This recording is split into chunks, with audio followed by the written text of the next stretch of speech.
ओम शांति। आज है 25 जून 2022 के ईश्वरीय महावाक्य। आज बाबा ने कहा, मीठे बच्चे, सच्चे बाप को अपना सच्चा सच्चा पोता मेल दो। हर बात में श्रीमत लेते रहो, इसमें ही तुम्हारा कल्याण है। प्रश्न है, अभी तुम कौन सा सौदा किस विधि से करते हो? अभी तुम कौन सा सौदा किस विधि से करते हो?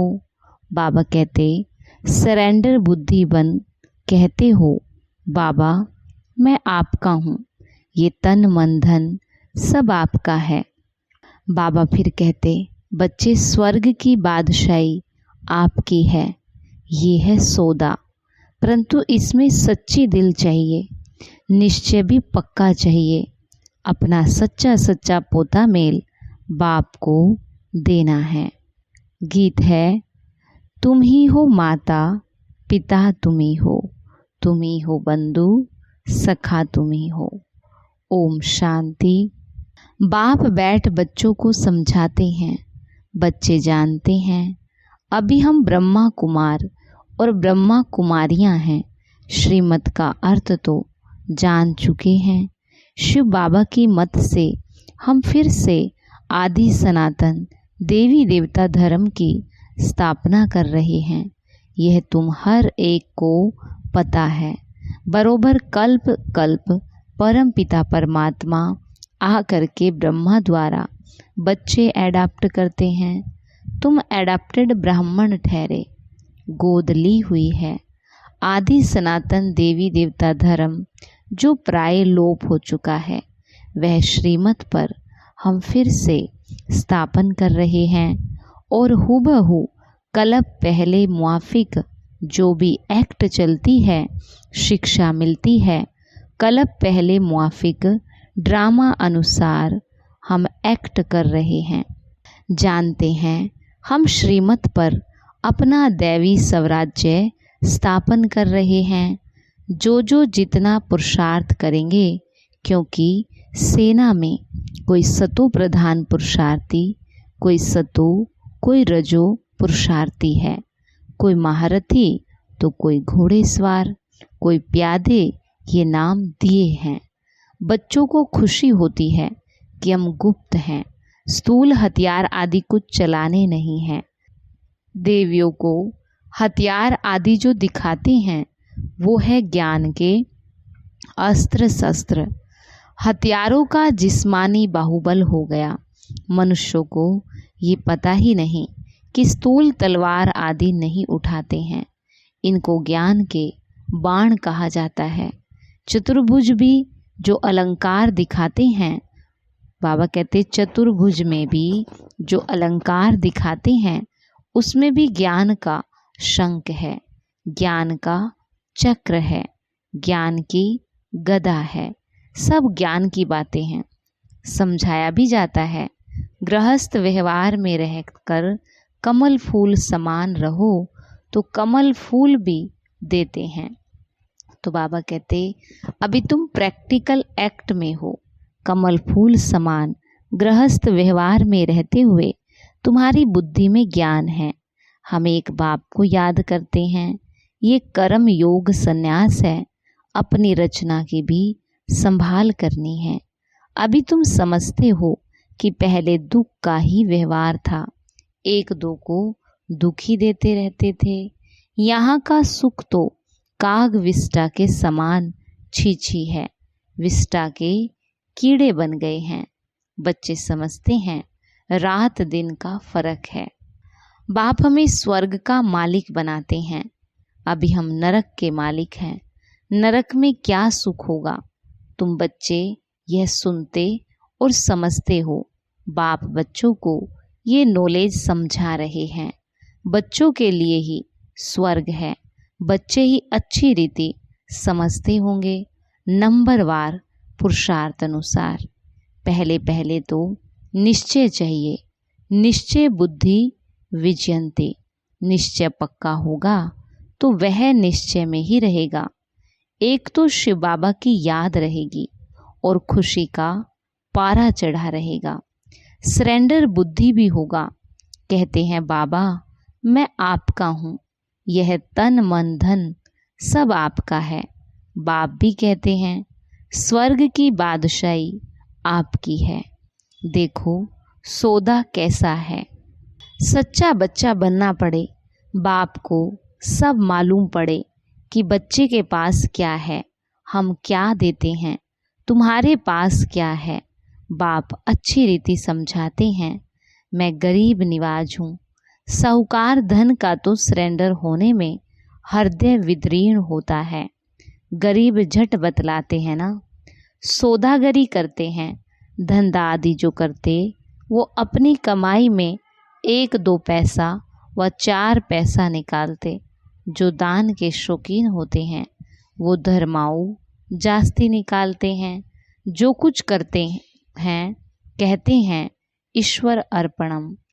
इसलिए अल्पकाल का सुख दूसरे जन्म में मिलता है। कोई ने कॉलेज, धर्मशाला, हॉस्पिटल आदि बनाई तो दूसरे जन्म में उसका फायदा मिलता है। पुण्य आत्मा बनते हैं ना, उनकी हेल्थ अच्छी रहेगी। कॉलेज में अच्छी रीति पढ़ेंगे, वह भी सब कुछ मैं ही देता हूँ। साक्षात्कार भी मैं ही कराता हूँ। हर एक का हिसाब किताब भी मेरे पास है। ड्रामा अनुसार पहले से ही नुंदा है। धन जास्ती है तो मंदिर आदि भी बनाते हैं। वह हुआ धर्माऊ निकालना।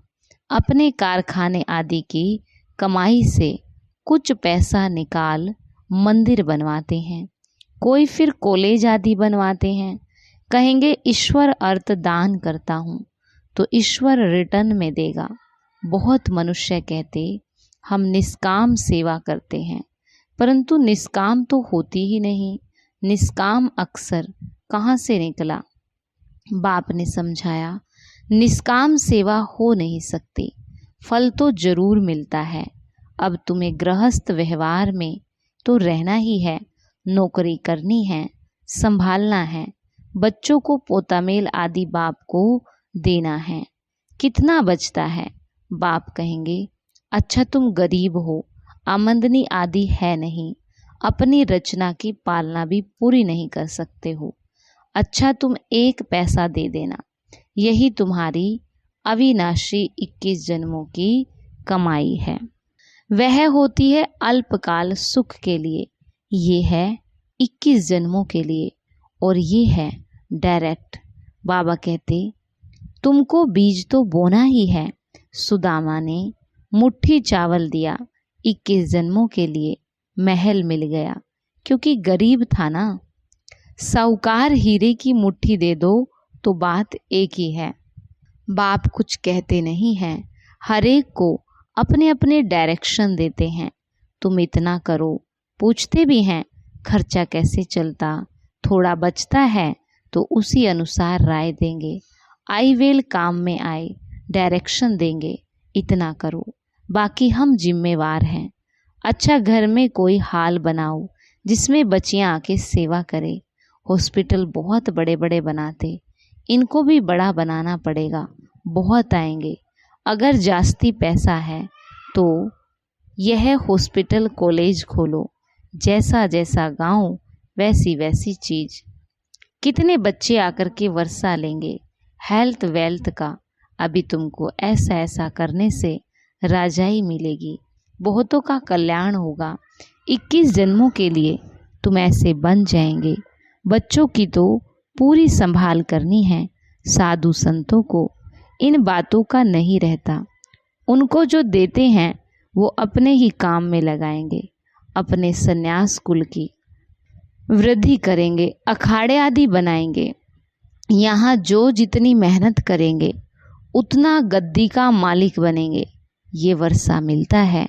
जो भी बच्चे हैं सबको बाप से वर्षा मिलता। सिर्फ बाप कहते हैं बच्चे तुम मुझे भूल गए हो ना, तुम कितना भटके हो। ठिक्कर भीतर में जाकर ढूंढते ढूंढते अपनी टांगे ही थका देते। ये भी ड्रामा में नोंद है। फिर भी ऐसा होगा। सूर्यवंशी आए, चंद्रवंशी आए, फिर कैसे वृद्धि होती गई। जन्म लेते गए, ये सब तुम्हारी बुद्धि में है। भक्ति मार्ग में भी फल देने वाला मैं हूँ। पत्थर की जड़ मूर्ति क्या देगी? अभी तुम शूद्र वर्ण से ब्राह्मण वर्ण के बने हो। तुम जानते हो हम श्रीमत पर फिर से आदि सनातन देवी देवता धर्म की स्थापना कर रहे हैं। कलप कलप भी की थी, फिर 84 जन्मों के चक्र में आ गए। बाकी इस्लामी, बोधि आदि ये सब बाई प्लाट हैं। नाटक सारा भारत पर ही है। तुम ही देवता थे, तुम ही असुर बने हो। रावण की प्रवेशता होने से वाम मार्ग में गिर तुम विकारी बन पड़ते हो। भ्रष्टाचारीपना शुरू हो जाता है। भ्रष्टाचार भी पहले सतो प्रधान, फिर सतो, रजो, तमो होता है। बाबा समझाते, इस समय सारा झाड़ जड़ जड़ीभूत अवस्था को पाया हुआ है। अभी यह ख्याल होना ही है। बाबा कहते, ये सारा झाड़ जड़ जड़ीभूत अवस्था को पाया है। अभी ये सारा झाड़ खत्म होना ही है। जो देवता धर्म नहीं है वो फिर से होगा। कलप कलप स्थापना करते हैं, परंतु इनका वर्णन कायदेशीर है नहीं। नंबर 1 बात है भगवान वाच। भगवान तो एक होता है ना। सर्वव्यापी के ज्ञान से भक्ति भी नहीं चल सकती। ओ गोड़ किसको कहते हैं? सर्वव्यापी है तो ओ गोड़ भी कह नहीं सकते। सतो प्रधान से फिर सतो रजो तमो में आना ही है। इसलिए सब पतित हैं। गाते भी हैं, पतित पावन आओ, बाप आते ही हैं पावन बनाने। तुम पावन बन रहे हो। दुख में सिमरण सब करे, जब आफतें आती हैं तब याद करते हैं हे भगवान, परंतु जानते नहीं।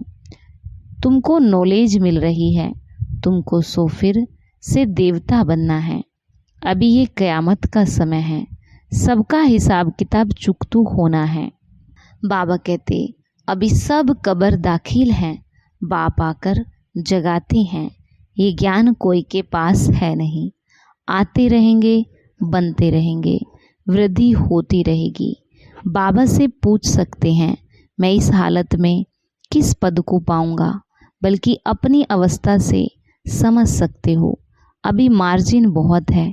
बाबा को याद करने के तुम सब पुरुषार्थी हो। परिपूर्ण अंत में होगे। इम्तिहान पूरा होगा, फिर लड़ाई शुरू हो जाती। जब तुम नज़दीक होंगे तब बहुतों को साक्षात्कार होता रहेगा। एक दो को समझ जाएंगे कि यह क्या पद पाएंगे। समझ की बात है ना। आत्मा बेसमझ बन गई। अभी फिर बाप कोड़ी से हीरा बनाने के लिए समझदार बनाते। बाप कहते, बच्चे ये युद्ध का मैदान है, तूफान तो बहुत आएंगे, सभी बीमारियां बाहर निकलेंगी। अपने हुनर में होशियार बनो। उस्ताद कोई मदद नहीं करेंगे। हार अथवा जीत पाना तुम्हारे हाथ में है। उस्ताद कहते हैं ये माया की युद्ध है। माया बहुत पछाड़ेगी। न चाहते हुए भी 5-6 वर्ष ठीक चलते चलते फिर ऐसे जोर से तूफान आएंगे जो नींद भी फिटा देंगे। बहादुर को थकना नहीं है, फेल नहीं होना है। इस पर छोटे छोटे नाटक भी दिखाते हैं कि कैसे भगवान अपनी तरफ और रावण अपनी तरफ खींचते हैं। तुम याद में रहने चाहते हो, माया तूफान में ला देती है। सो तो होगा, युद्ध करते रहना है। तुम कर्म योगी हो, सवेरे उठकर प्रैक्टिस करो, बाप को याद करो। तुम्हारा है गुप्त, गुप्त सेना भी गाई हुई है। Unknown warriors but very well known. तुम्हारा यादगार ये देलवाड़ा मंदिर अननोन वॉरियर्स का यादगार मंदिर है, लक्ष्मी नारायण का नहीं। यह फिर लक्ष्मी नारायण बनते। तुम्हारा सब है गुप्त। स्थूल तलवार आदि कुछ भी नहीं है। इसमें सिर्फ बुद्धि का काम है। गाते भी हैं, आत्मा ही परमात्मा अलग रहे बहुकाल। मनुष्य तो गुरु बनते हैं, सतगुरु तो एक ही है, निराकार।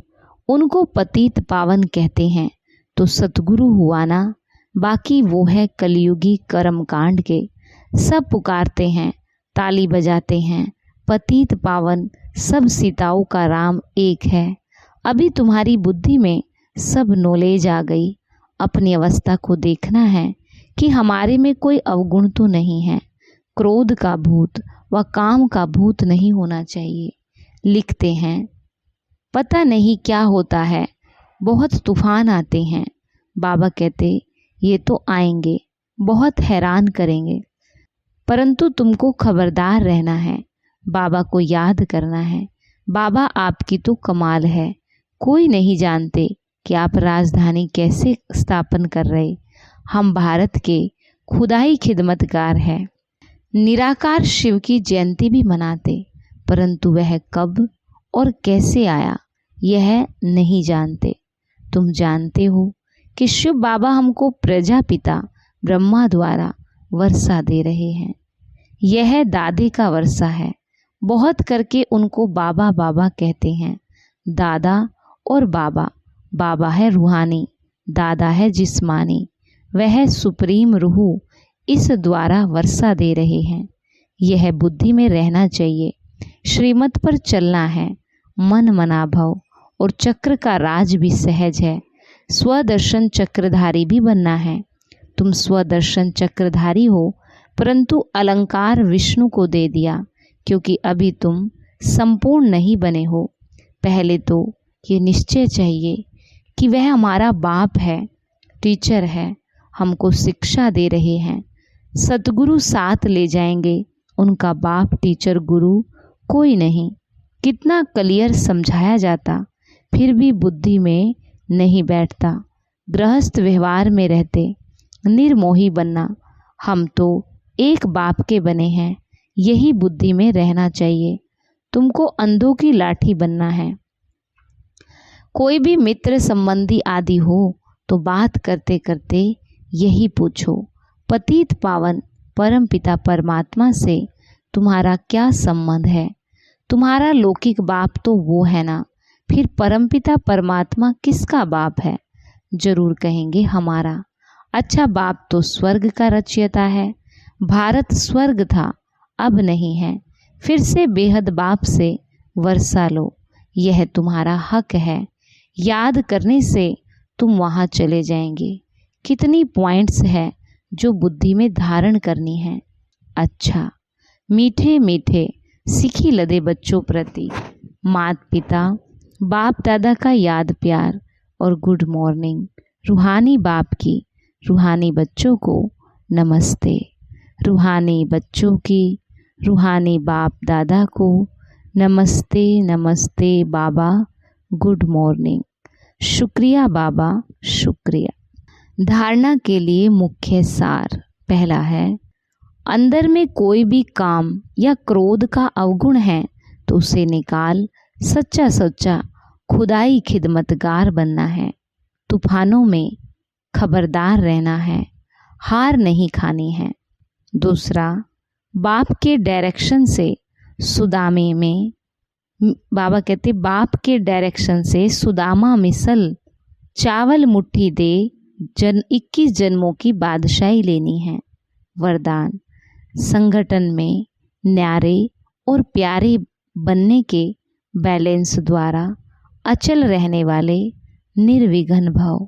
संगठन में न्यारे और प्यारे बनने के बैलेंस द्वारा अचल रहने वाले निर्विघ्न भव।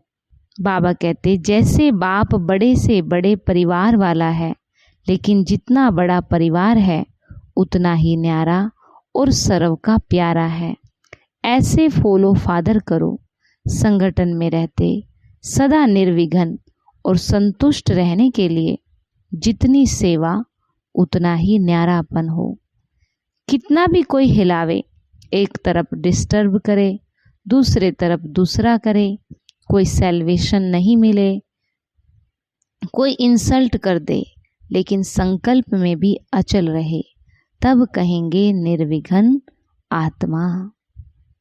स्लोगन, देही अभिमानी स्थिति द्वारा तन मन की हलचल को समाप्त करने वाले ही अचल अडोल रहते हैं। देही अभिमानी स्थिति द्वारा तन मन की हलचल को समाप्त करने वाले ही अचल अडोल रहते हैं। आज का हमारा स्वमान है, मैं निर्विघ्न आत्मा हूँ। मैं निर्विघ्न आत्मा हूँ। आज का अव्यक्त इशारा है, बाबा कहते जो सामने आए उनके नैनों में उन्हें परख सकते हो। उस समय उनके नैन, उनकी वृत्ति एक ही तरफ एकाग्र होगी, उनके बोल भी वही निकलेंगे, उनकी स्थिति नशे वाली होगी। दृष्टि में सृष्टि कहा जाता है, तो आप उनकी दृष्टि से पूरी सृष्टि को जान सकते हो। इसके लिए सिर्फ अपनी बुद्धि को बहुत स्वच्छ और एकाग्र रखो, कभी भी किसी के बहकावे में नहीं आना। अच्छा, ओम शांति।